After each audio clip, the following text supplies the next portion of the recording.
LA-based singer, songwriter, multi-instrumentalist Nio joined me at the Festival of Lights in Pukekura Park for a live edition of Talkbox Sessions. It's almost impossible to summarise the breadth of this conversation. Best settle in and take a listen to a songwriter at the top of her craft.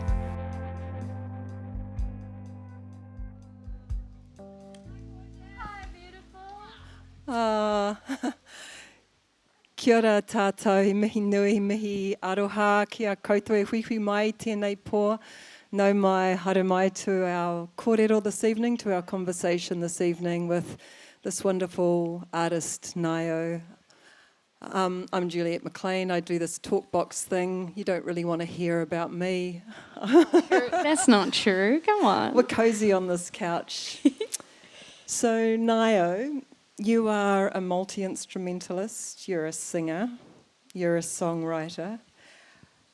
Is there any one artist or album when you were growing up that made you feel like music was the thing that you wanted to do or be? I feel like we're so spoiled in Aotearoa for musicians and artists, and so probably one of the early Brooke Fraser albums like Albertine or How to Save a Life were on heavy rotation for me, and that was that was the first time that I could kind of pick out what she was doing to write a song and was like, oh, I could do that. Yeah. So you were here until you were 19? 17. 17. And then moved to London? Yep. To study music? Mm-hmm. Can you talk to me or talk to us about any steps that were instrumental or big learnings between that sort of initial starting out phase? I know there's some sort of songwriters here, so it's sort of that starting out, making the breakaway and then beginning to write.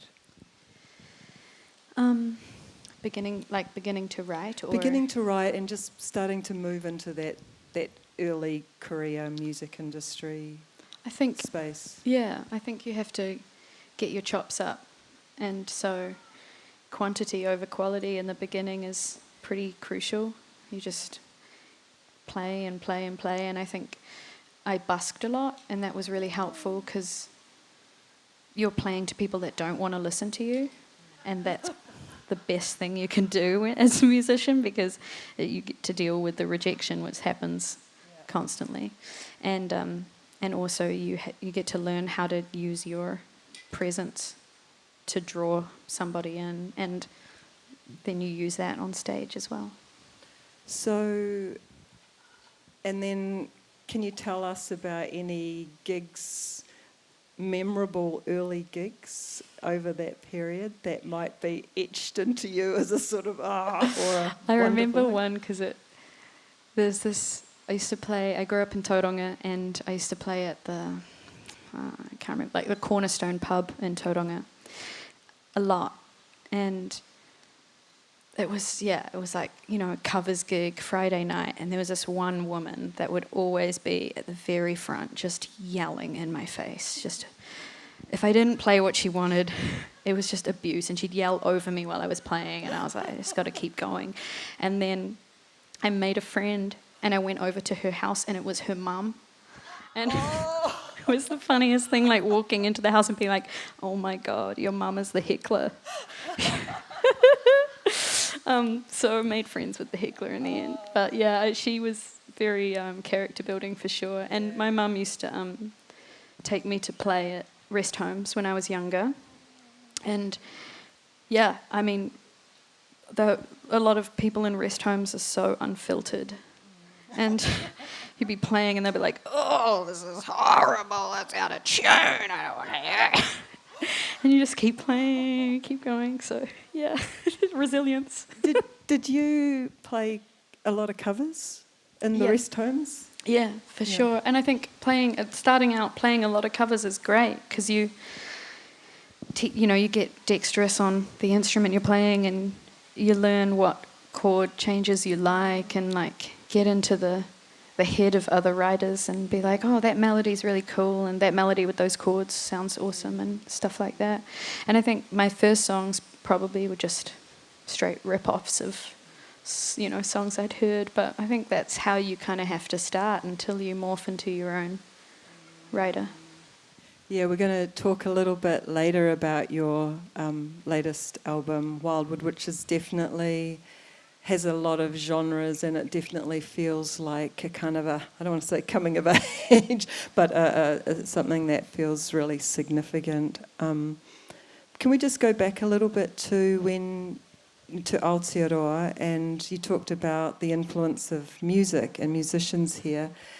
In your video that you made on that making of Wildwood, you talked about mana, and you talked about being able to move or know your place in the world. And I'm wondering about Te Ao Māori or New Zealand, any of those influences in you and how you fit and how you feel.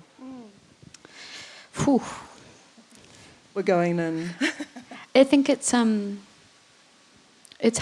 Like, it's one of those things where I don't know who I am without it. You know, like, and so in that way, how to explain it? I think everyone here, we all know how lucky we are to live here and to grow in this land and grow beside Māori and learn from them. And I think, yeah, I feel I can't even like separate what that means to me as a person and how it fills me up, and like I can't go 6 months without coming back here because it's the well, and it's also an endless well that I'm trying to get deeper into and learn more. When you left, were you homesick? I'm still homesick. Yeah, for sure. I was born in England, and so I was really excited to discover my roots there and figure out that side of myself. But yeah, like I think then going there, I was able to realize the importance of whenua in becoming who you are. And yeah, there's this like land over there that I was born in, but I don't have a connection to. I wasn't raised in those trees. I wasn't raised swimming in those rivers. Is nature important to you in being able to get around nature, and why, if it is, why is that important to you? It's where it's the closest that I feel to me and to God when I'm with it, and I can't even describe it. Like, it's my safest place, and so I always return to it. And even now that I live in LA, I live down a dirt road, in the silence. I can't. It's taken me 10 years of living in cities to realize that, just hearing cars is really disturbing to my like spirit and my nervous system. And And it's really beautiful being here tonight and listening to the waterfall and it's perfect. Being around the trees. Yeah. So between being heckled in the pub in Tauranga, busking in London, learning your craft, learning your chops, then you got a little gig with Harry Styles for 4 years. Just a little side gig. A little side thing going on. Now, so for a lot of people, that would have probably felt like you'd made it, or as a pinnacle kind of thing. But what I'm really interested in is how that experience shaped your idea of what success means in the music industry, and possibly whether that... can you talk about that? like a week before I got the gig, I sat down and for the first time in my life defined what success looked like to me. And according to my conditions, I was successful. And I think that was the energy that went out into the world and got me that job, because I didn't need anything other than what I had. And so getting the job was actually a massive identity crisis for me for quite a long time, because I was like, damn it, I've just figured out who I am, and I feel great. And now this huge opportunity has come my way, and I'm not going to say no, because it's going to be learning. And so coming out the other side of it and recovering from it, because it was exhausting, it's taken a long time, but I've got, it's been another redefining, which is awesome. And I think we should all be constantly redefining and just looking at what we think is successful in terms of dealing with our self-worth on a daily basis. And I'm very grateful for that experience, because I came out of it, I was 29, and I don't, there isn't a part of me now that's like, oh, I want to be famous, I want to be on the big stage, Like, I realised that I really just want to live in service of songs and write songs. And so I'm very grateful that I won't be striving for that in my 30s. What are some of the things that you learnt? I can imagine that level of performance and production is exhausting on so many levels. What are some of the things that you learnt from being with an artist who works at that level? Again, kind of thinking about geared towards maybe younger musicians or younger artists, about what they'd,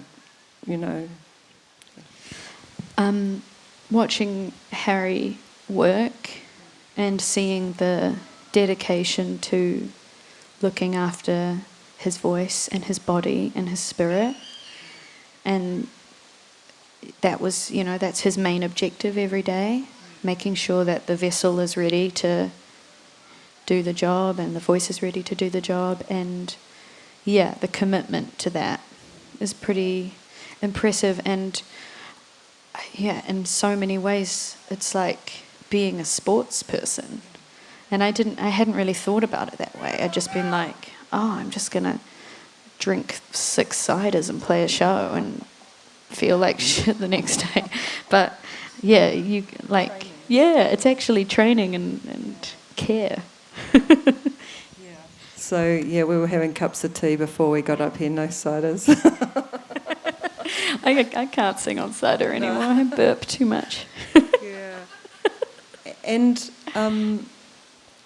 when you were working for that chunk of time, were you still writing your own or creating your own music? Because I guess a lot of musicians also are working in a whole lot of different projects. They might be playing in different bands, covers bands, original bands, their own gigs, their own stuff. Did you write, and how did you sustain that? I tried to, and in the beginning I felt like I was able to balance that, because it's all a balancing act. And I think diversifying what you do as an artist is really important, because it doesn't put too much pressure on your love or your main thing, and also you're learning from every different facet. But for me it's like checking my energy, and it got to a point where I was like, I'm outputting too much energy in this area, and now I have to, I'm not going to stay up an extra 2 hours and write, because I actually need those 2 hours sleep. And so that's ultimately why I finished that job, because I was like, all right, the balance isn't there anymore. And I feel like my life is just constantly like, all right, find the balance in this. Okay, next thing, find the balance in it. And And when you talk about diversifying, or are there areas that you've either worked in that or are interested in working in or moving into, or even styles of music that interest you that you haven't possibly yet explored? Or I mean, you can always go, like my genre of like folk, poppy, jazzy, you know, they're born of so many older cultures and sounds, and so there's an endless world for me to discover there. And I had something else to say and I just lost it. I'm going to jump in because I'm interested in. I also your idea of sound and what you're looking for in sound, what you're looking for in the sounds that you want to make or the songs that you want to write, particularly maybe in production as well.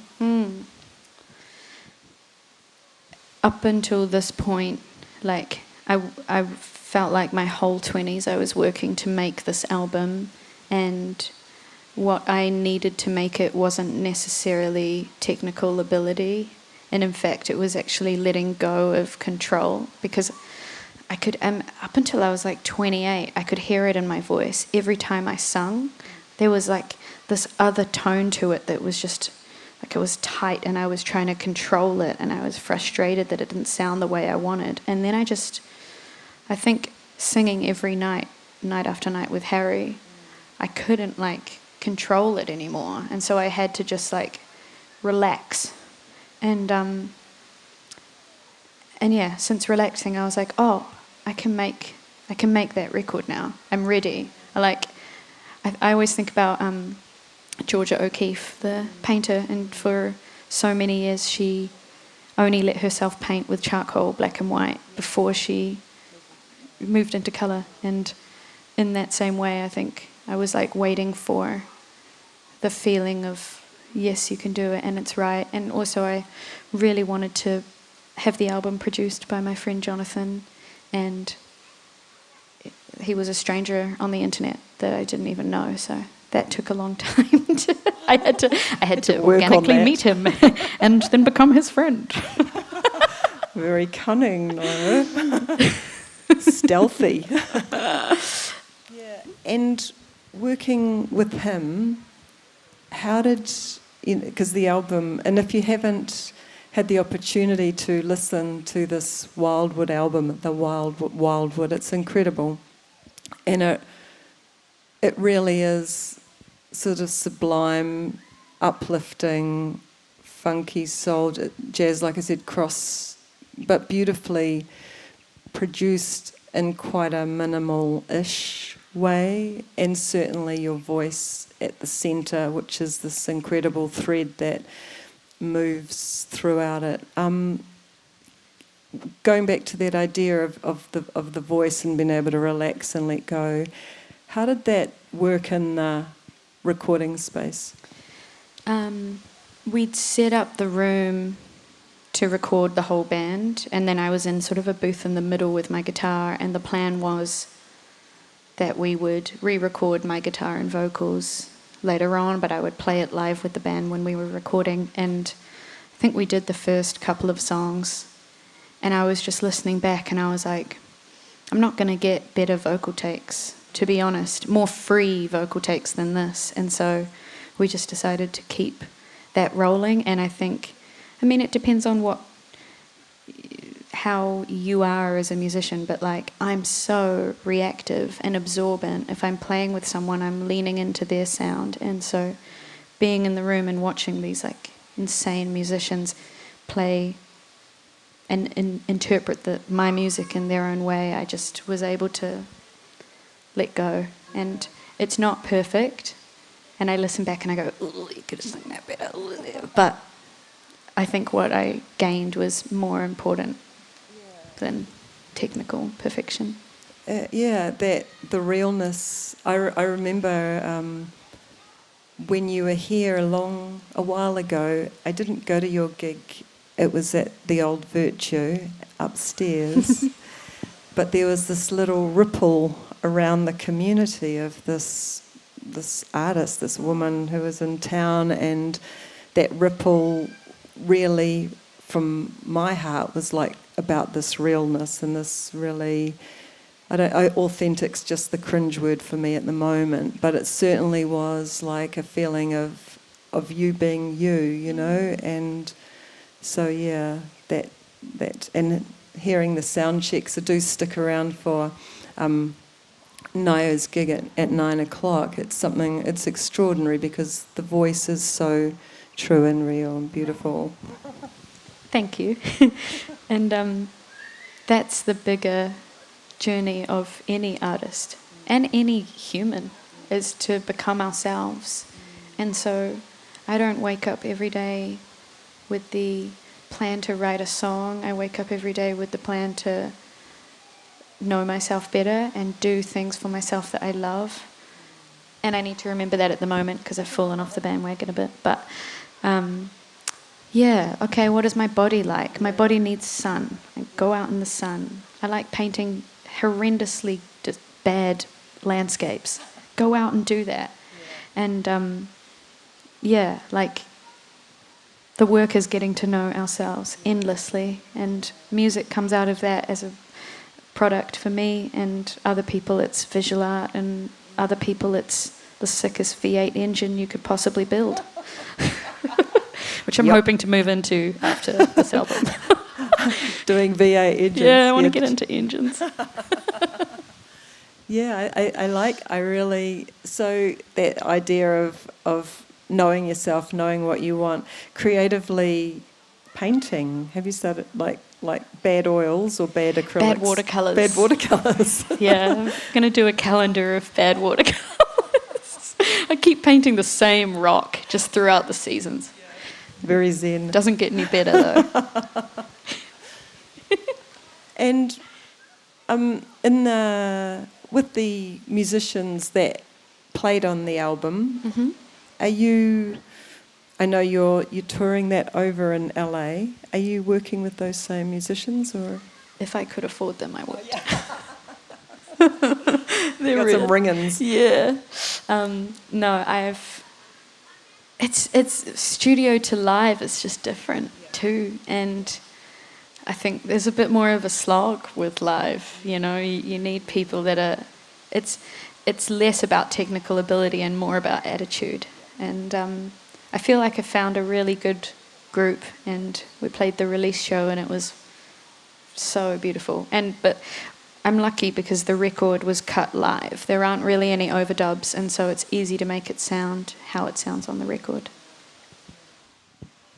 And would you ever think about coming to Aotearoa to tour? Like, not this time around, because you're only here for a very fleeting time, but would that ever be on the cards? It's definitely on the cards in the next year, for sure. Yeah, sure. I can't not. You know, this place birthed this album in so many ways, and so it'll be a great life's pleasure to bring it here and play it. Oh, we really hope that you can and that you do.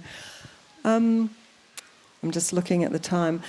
Part of the kaupapa of doing these Talkbox sessions is to get songwriters in and have a chat, and then also have a little play and a little jam. So are you happy to have a little play and then we can come back to the conversation? That would be lovely. All right, let's do that. 2,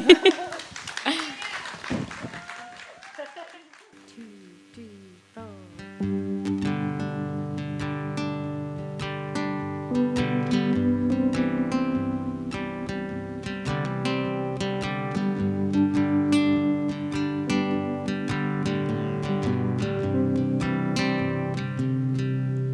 There's a dog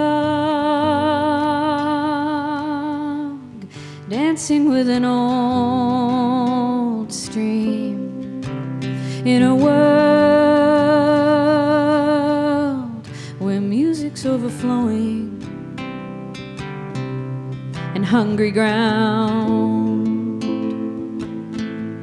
snaps and growls for anything feed itself. But there's a sense when something's truly missing, an absence from the importance it's been given. Always what you're doing isn't making waves in the ocean of your heart. Do you feel brave? Take the dog all the way down to the old stream. Throw a log, oh, it's better than to give up. Oh, go on, watch and learn. It's some kind of cold rebirth that brings eyes anew to view the earth. Can you feel the changing wind is blowing, bringing sense to something new and wild? Don't chase it down, it'll come around. Oh, little star,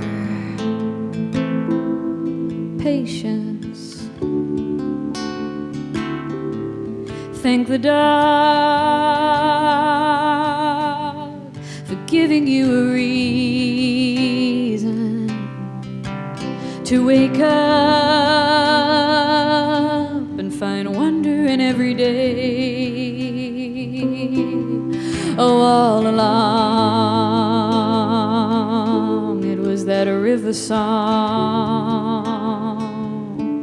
that sung you back to innocence.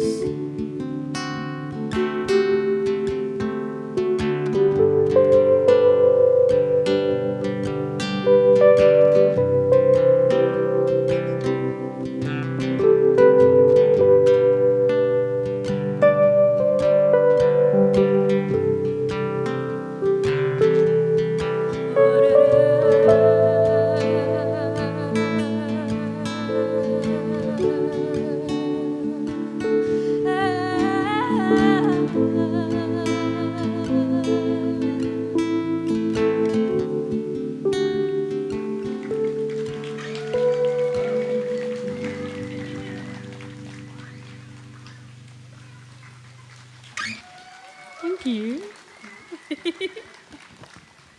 We're going back to the couch. It's very Graham Norton. It's nice. I need more couches on my stage sets. Yeah, we're going for cosy.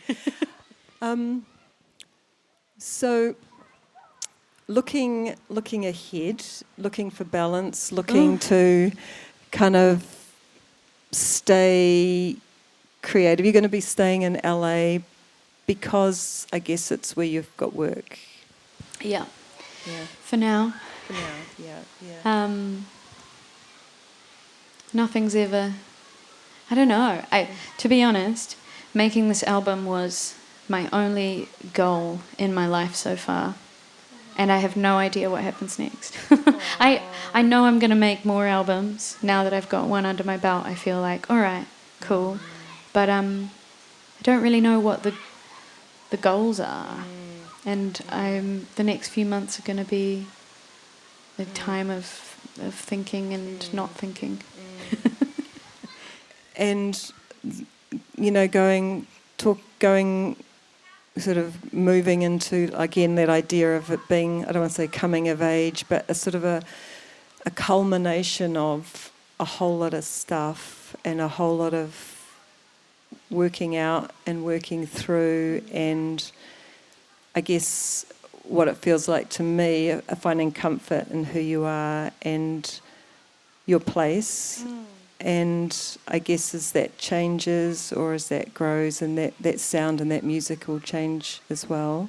Yeah, for sure. It's funny you say coming of age, because we just put out a little documentary to go with the album, And I say that in the documentary as well. I'm like, I'm 31, I'm not coming of age, but it feels like I am in this music, and I think I waited to make this, and so it is younger me meeting older me, and so in a way it is. And yeah, I'm excited to see how the sound changes, and I'm excited to learn more. Like, I want to get better at piano, and I want to start a choir, and let other influences in, you know, because I think you got to learn yourself and learn your sound before you can. Okay, let's see what it sounds like when I mix this color with this person's color or whatever. And so I'm excited to see what other things I can create with other people. And I've been enjoying writing with other people as well. I was scared of it for a very long time. And recently, in the last couple of years, I've ripped the plaster off. And it's really fun. It's 50% less work for you. No one ever told me. I'm at home toiling, crying. Just go out and get someone else to... No, I'm just joking. Finish the song. So what changed? What changed around that? I did a song hubs in APRA, the New Zealand Royalty Collection Agency.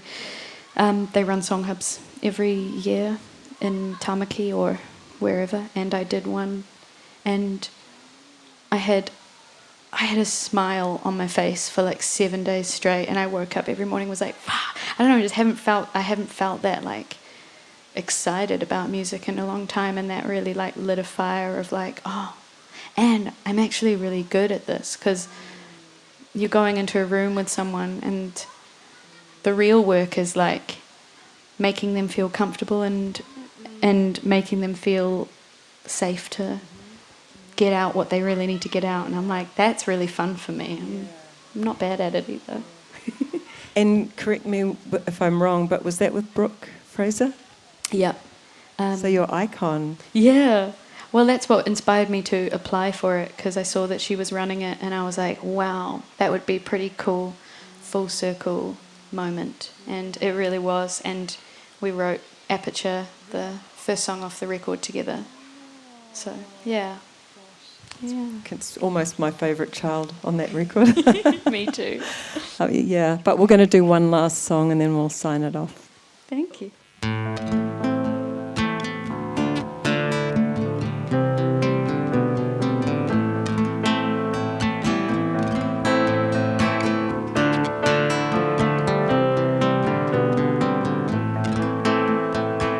Down to the ocean with a drink in hand, traffic jam. My neighbors are talking their star sign crazies, bless them and their addict brains. I heard you call a man an ugly word in your sleep. If what you're waking to is just absurd, then go back to sleep. Get it on, write a fruity little song. Get it on, be the one to explode your heart. Get it on.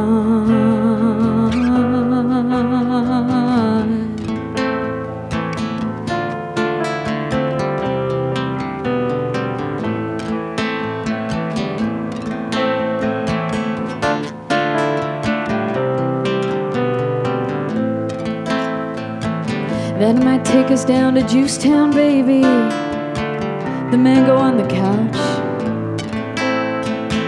You're just a lonely little teenage baby looking for a mouth. If you've been thinking about the other side, well, it gets closer. But if you think about it too much, it'll make you cry. How it gets closer.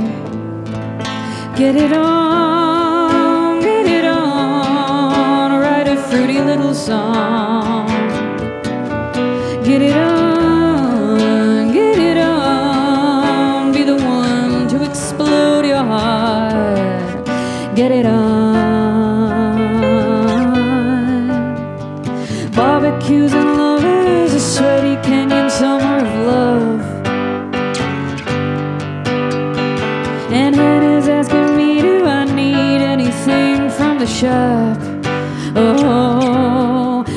get it on.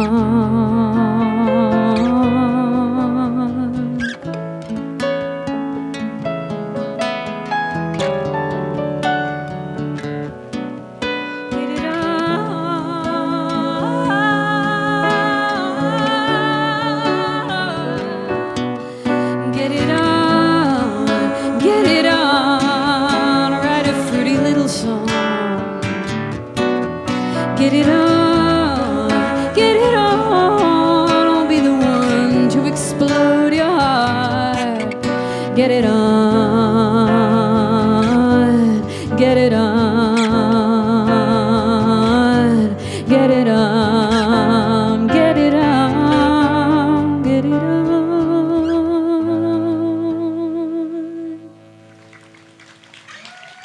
Thank you.